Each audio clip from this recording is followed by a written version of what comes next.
when you were helping your own parents with their tax returns, and what you found was astonishing. Can you boil it down for us?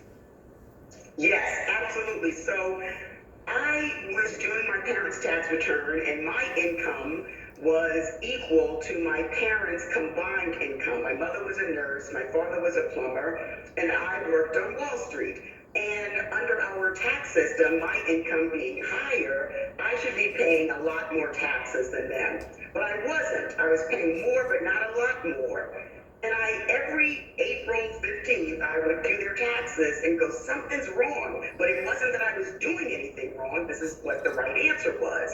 It wasn't until I became a law professor and read an article that said, how do you know there isn't a race and tax problem, that I began to figure out why my parents were paying so much in taxes.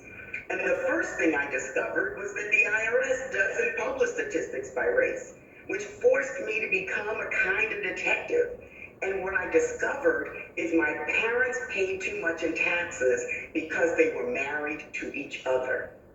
What our tax policy does is give a tax cut to married couples with a single wage earner, but penalizes married couples with two wage earners like my parents. Professor, you're doing astounding work, and I used to be a teacher, and, educators always say that the way out of any difficult situation is through education. But you came across one statistic in your research for this book that was rather disheartening. I mean, you almost threw in the towel on writing it. What did you find about this education? Tell us. I found that 60% of Black college students begin college but don't graduate. And that was the most depressing statistic for me, because what happens is Black students, we're all told, Black Americans particularly, if you go to college, you'll have a better outcome.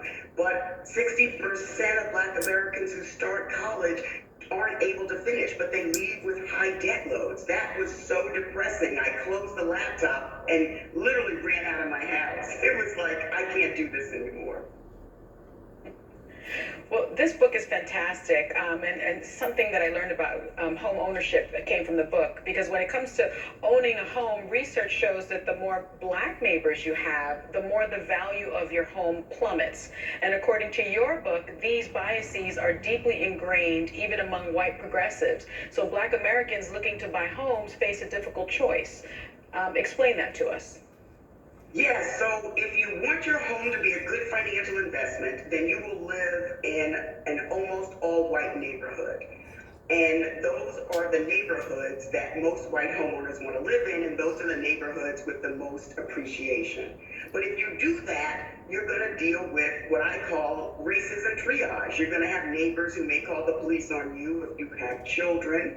You're going to have to deal with teachers and principals that target your children for engaging in the same behavior their white peers do, but because it's a Black child doing it, then it must be disruptive.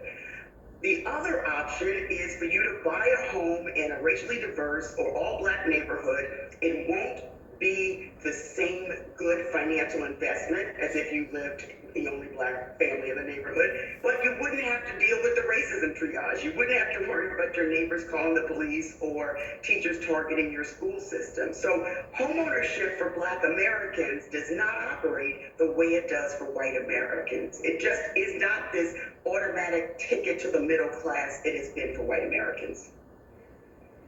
Right, and that is really one of the biggest problems in integration and discrimination against non-white people. It starts in the real estate business. I've always said that.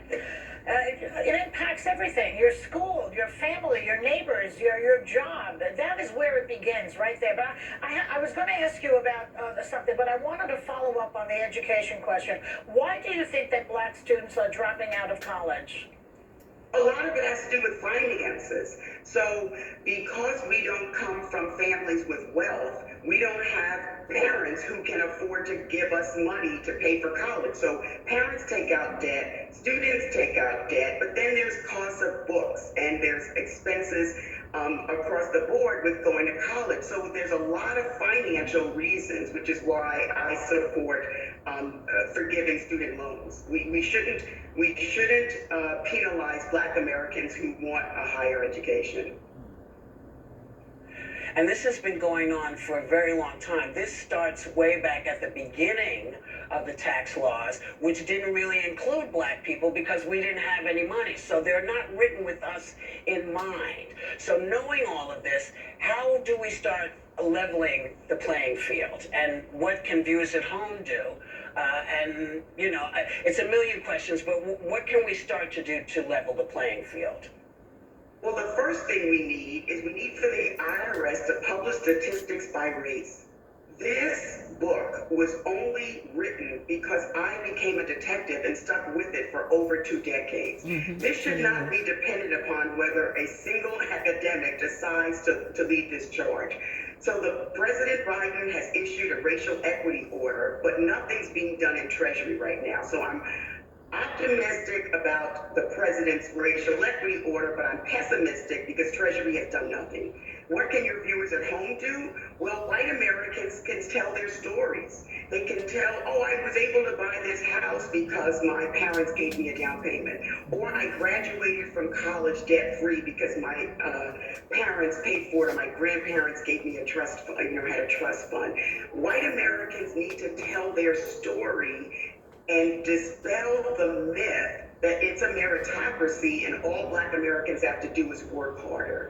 And what Black Americans can do in a system stacked against us is be intentional. Make a decision about where to buy a home, knowing if you buy in the white neighborhood, good financial investment, but you're going to have other problems. If you buy in the Black neighborhood, not as good a financial investment, but you'll have other benefits. Right. Okay. Well, thanks to Professor Dorothy A. Brown. The new book is called The Whiteness of Wealth, How the Tax System Impoverishes Black Americans and How We Can Fix It. It's available now. I suggest everybody just read it. It's got some really smart information.